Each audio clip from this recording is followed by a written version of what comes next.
Hertz e decibéis. Essa é a nossa terceira aula, apesar de já termos abordado, termos uma prévia do que já foi isso na aula 1, nós vamos continuar para encerrar esse assunto e de agora em diante você já vai estar plenamente consciente do que se trata. É isso, vamos lá, se prepara, papel e caneta na mão, pega um café se estiver cansado e vem comigo.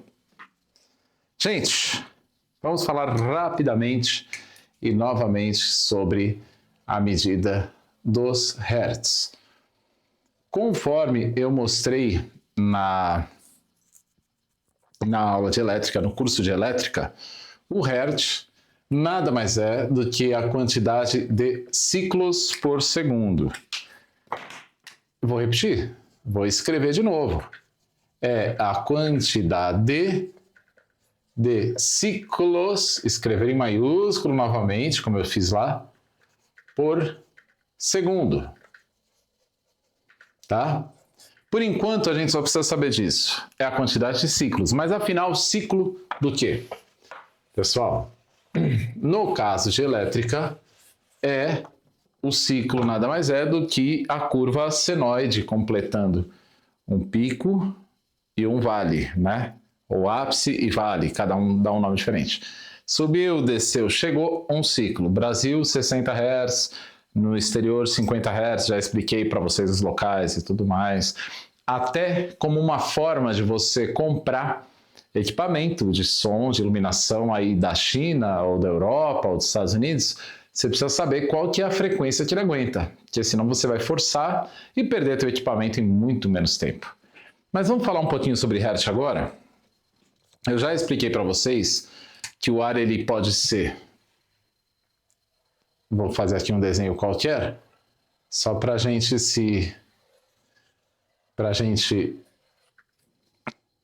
retomar o que a gente conversou. Aqui, o ar está rarefeito, tá? Aqui o ar está bem comprimido, está bem apertado, tá? Está comprimido aqui, bem comprimido, e aqui ele está rarefeito, etc. Bom, a gente sabe que a onda sonora ela é uma repetição de compressão e descompressão do ar, né? É assim que se propaga o som no ar. Na aula 1 a gente falou sobre as matérias de propagação e tudo mais. É muito importante a gente compreender, que para mim é essencial, a nossa linha do Hertz aqui. Eu vou fazer ainda de maneira bem normal, tá? E a gente divide ela em 6 partes, tá? Como eu falei, nós temos ainda para cá os sons super agudos e os super graves que não vão interessar porque não é para o ouvido humano. O ouvido humano ele tem um máximo. Vocês lembram do máximo qual que era? Alguém tem um chute aí? 20K. Lembrando, gente, sempre que tem o K, significa vezes 1000, tá? Eu dei até o exemplo, tem o metro e o quilômetro, não tem? O metro e o quilômetro, ou seja, 1000 metros. Isso daqui é bem legal a gente saber, porque se ele tem 20K, ele tem o quê? 20.000 Hz. Aí vamos lembrar do nome das frequências. Primeira frequência, subgrave. Sub está abaixo, eu dei até o exemplo do subsolo, né? Seguido do grave, médio grave, as frequências médias e as médio agudas. Aí pode ser que você pergunte assim, mas por que eu preciso saber a frequência, o número exato da frequência e o que corresponde em cada um deles? É simples, gente. A gente sabendo o que está incomodando, a gente vai saber como tirar ou como atenuar na nossa mesa de som, tá bom? Vamos falar de trás para frente, o 20 é o máximo que a gente consegue escutar. Todo mundo já lembra disso. Então, Eu esqueci de escrever o último aqui, meu Deus, os agudos, por óbvio, né? Temos aqui 5K. De 5K para cima estamos falando de agudos. 2,5K, kHz. Né? Eu vou deixar só o K, mas vocês entendem. 5.000 Hz, 2.500 Hz. Região de médio, 640 Hz. Região de médio grave até médio começa em 250 Hz. A região do grave começa em 60 até 250. E a última aqui, a subgrave, que é 20 Hz. Tá? Por que me interessa saber disso, gente? Isso daqui nada mais é do que a paleta que você utiliza na equalização do seu som. Adri, eu já entendi. Eu vou lá, eu abro o equalizador, pego o microfone e resolvo. Não. Tem um outro fato, uma outra coisa que vai acontecer. Lá na frente vocês vão aprender no nosso curso, lá para o final, que é a equalização de PA. Não adianta nada você equalizar o equipamento no teu fone de ouvido, no seu retorno está perfeito, e quando você joga no PA está tudo estranho. Porque cada caixa de som, exatamente, qualquer caixa de som, ela tem características próprias. Ela tem ali uma atenuação de grave, ela tem uma acentuação no agudo, ou vice-versa, ou ela tem um médio acentuado, tem uma gaivota, tem tanta coisa que pode acontecer. Por que eu estou explicando isso? Porque você vai precisar primeiro abrir PA, equalizar o PA, deixar ele o mais plano possível, para aí sim, tudo que você aplicar de equalização na sua mesa, nos canais de entrada, saiam da maneira que você equalizou. Ah, Daniel, tem de 0 a 20 Hz? Tem, que são as regiões, tem as infrasonoras e as ultra ou hipersonoras, que é para lá e para cá. Daqui para cá, galera, cachorro escuta, apito de cachorro, morcego escuta, a gente não, então não interessa falar. E essas infrasonoras, essas subsonoras as mais graves que 20 Hz, ou seja, de 0 a 20, tem elefante, tem mamute, está na apostila, quem escuta, pra gente não interessa, elefante não vai ser técnico de som, tá bom? Então aprendemos, vou fazer mais um esqueminha rápido, que eu quero que essa aula seja um pouco menos cansativa. O que é o Hertz? A gente já aprendeu, é a quantidade de ciclos por segundo. Vou fazer aqui o desenho, eu vou escrever 1 segundo. Faz de conta que isso tudo aqui é 1 segundo. Marco 0, que eu gosto de fazer depois que estraga a caneta. Aí eu vou fazer a onda sonora aqui. Ó, sobe, desce, sobe, desce, sobe, desce, sobe, desce. Pronto. Lembrando que cada onda sonora dessa, isso não tem a ver com timbre, não tem, vocês vão entender isso depois, mas cada ondinha sonora dessas é uma compressão e descompressão do ar, tá? Esta onda, ela vibra uma quantidade de vezes por segundo. E esta quantidade de vezes, para nós, para o nosso tímpano, como estudamos, ela soa como uma nota musical. A nota mais clássica de todas, que é a nota que se afina o instrumento da orquestra, chega o espala, né, a violinista principal, e toca, é a nota Lá. Deixa eu colocar Lá. Ou Estados Unidos, Alemanha e Grã-Bretanha falam A, tá?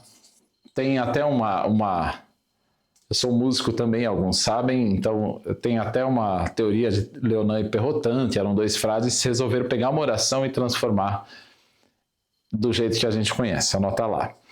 A nota Lá tem, eu adoro fugir dos temas, vocês estão vendo, né? 440 Hz. 440. Agora, se eu estou escutando a nota Lá, quantas vezes está vibrando quantas vezes está vibrando o som, o ar? Quantas vezes? Quantas vezes? 440 vezes por segundo. Pô, legal, Daniel, já entendi, já gostei, já entendi do que se trata. Então, para que eu vou utilizar isso no som? Na hora da gente falar de equalização, eu vou fazer uma aula que eu nunca vi antes, que eu acho muito legal. E vocês vão desenvolver, cada um vai desenvolver de uma forma, tá? Não vou ficar forçando vocês. Vocês vão desenvolver uma tabela que com o tempo vai ficar orgânico e vocês nunca vão ficar na mão. Eu vou fazer na prática alguns instrumentos musicais que eu tenho aqui comigo no estúdio para vocês entenderem a tessitura em relação ao quê? À voz humana. Aí é muito mais fácil de você saber como utilizar filtros e tudo mais, tá bom? Bom, aqui a gente já entendeu, eu já tinha falado sobre isso. Qual que era a frequência, tá? Tudo certinho. Agora a gente vai precisar... Eu estou pegando aqui porque eu faço o resumo, aí eu perco o resumo, tá, gente? Agora a gente vai precisar falar sobre os decibéis. Também eu já tinha falado, mas vamos a ele. Novamente, eu vou fazer uma onda sonora.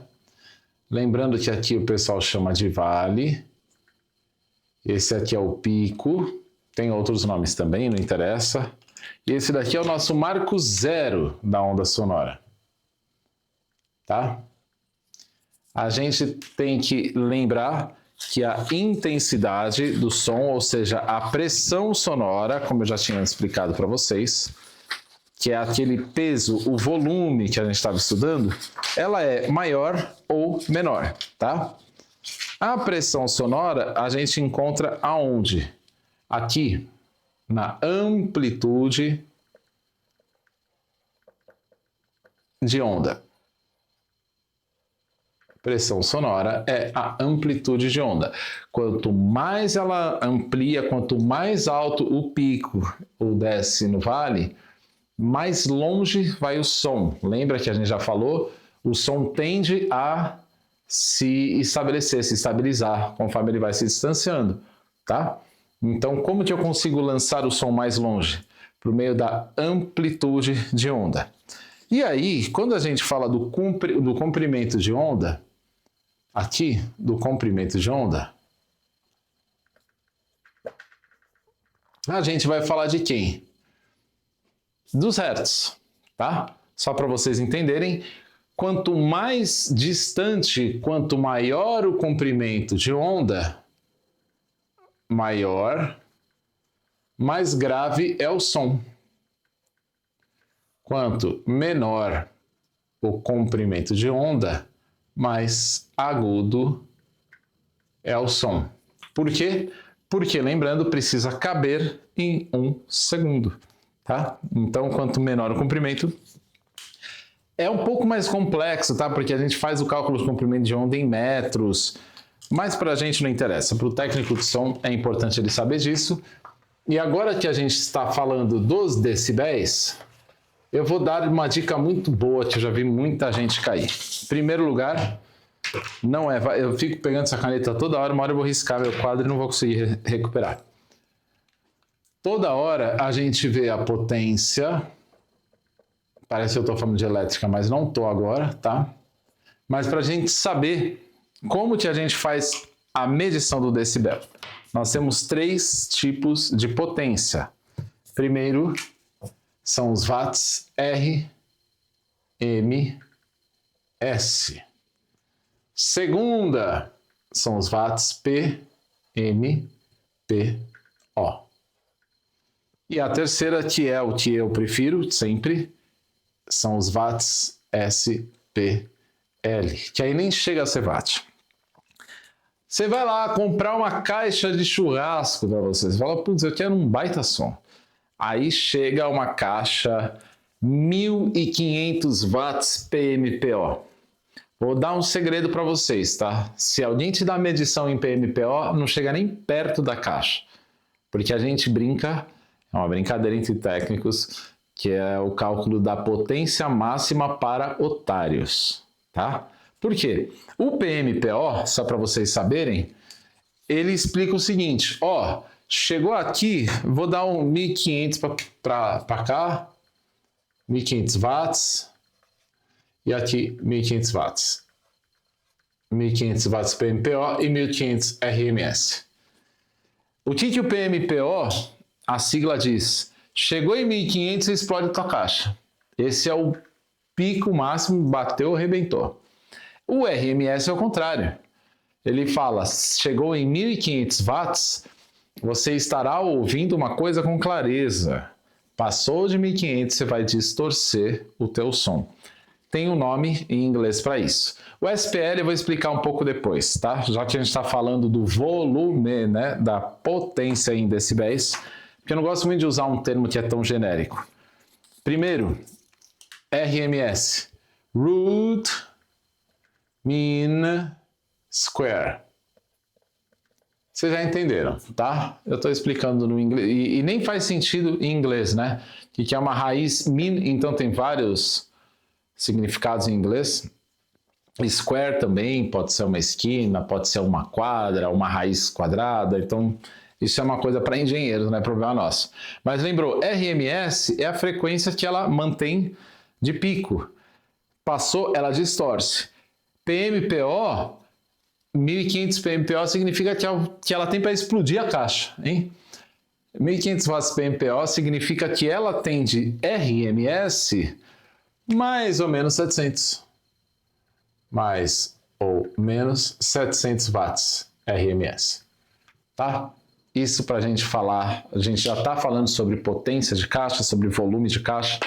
E o que significa PMPO? Peak, que é o pico, né?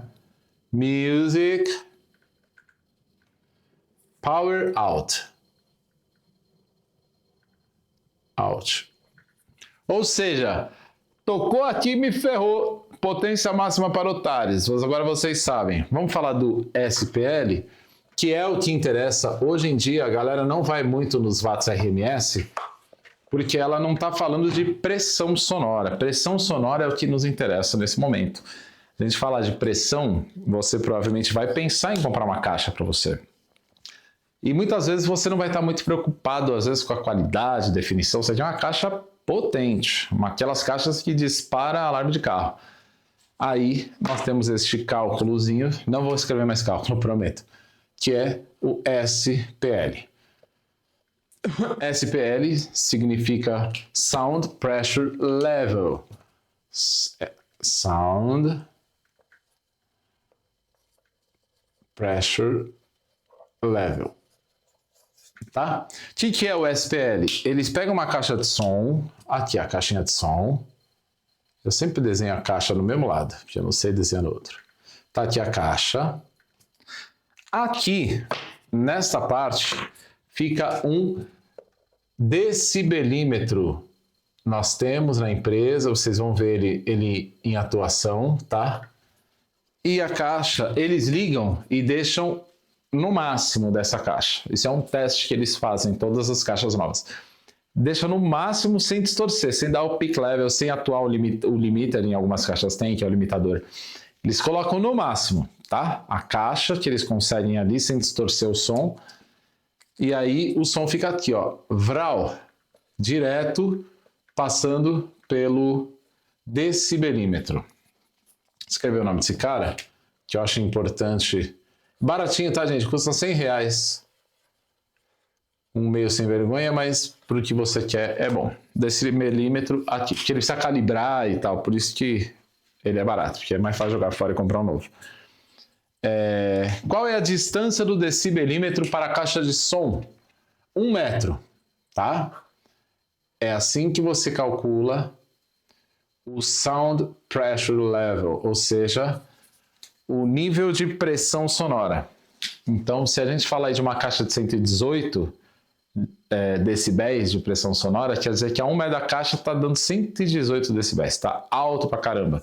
Já falei na aula 1 ou 2 sobre isso para vocês, sobre a intensidade, o volume muito alto para te machucar e tal. Se não me engano, é na aula 1, tá? Então, agora a caixa vai te dar o sinal que você quer. Ela vai te dar o quanto exatamente ela tem. 120 dB SPL. Ou seja, é a pressão sonora. Eu vou perguntar para vocês, agora que vocês sabem os 3 valores, o que é o RMS, o que é o PMPO e o que é o SPL, eu vou falar para você qual caixa tem qual deles, né? Geralmente, na loja, os caras usam PMPO para caixa ruim. para vender como se fosse uma caixa um pouquinho mais potente. Ou as caixas são um pouco melhores, eles vendem RMS, que eles entregam um número mais alto. Mas profissionais compram hoje em dia pelo SPL, porque o que ele está procurando é potência. Se ele quiser definição, uma coisa, aí ele já vai pela marca, ele já vai pelo tipo de equalização, tá bom? E os preços assim variam absurdamente. Mas se você me perguntar qual caixa pertence ao que, eu te digo, todos pertencem à mesma caixa. Por quê?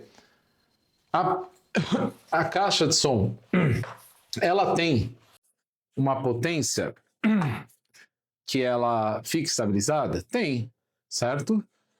A caixinha de som aqui, ela tem uma potência RMS, ou seja, aquela potência que não tem problema, que ela não distorce, tarananá? Sim ou não? Tem. A caixa, ela tem uma PMPO, ou seja, uma potência máxima. Se você passar disso, você vai rachar o falante, você vai arrebentar ela? Temos também. E toda caixa tem que ter o SPL. SPL é uma medida de grandeza dela que vê só a pressão sonora. Então, também tem, tá? Eles dão o valor que interessa. Se ele dá o PMPO, é porque a caixa é ruim. RMS, caixa boa. SPL, caixa boa ou ótima.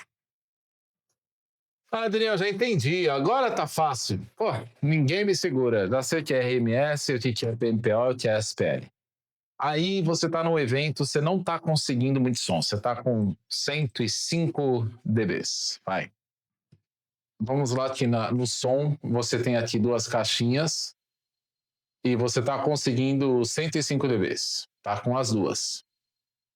Aí você pensa, bom, é simples. Eu vou pôr mais duas caixas, aí eu vou somar, né? 105 mais 105, eu vou estar com 210, vai ter coisa pra caramba nesse evento.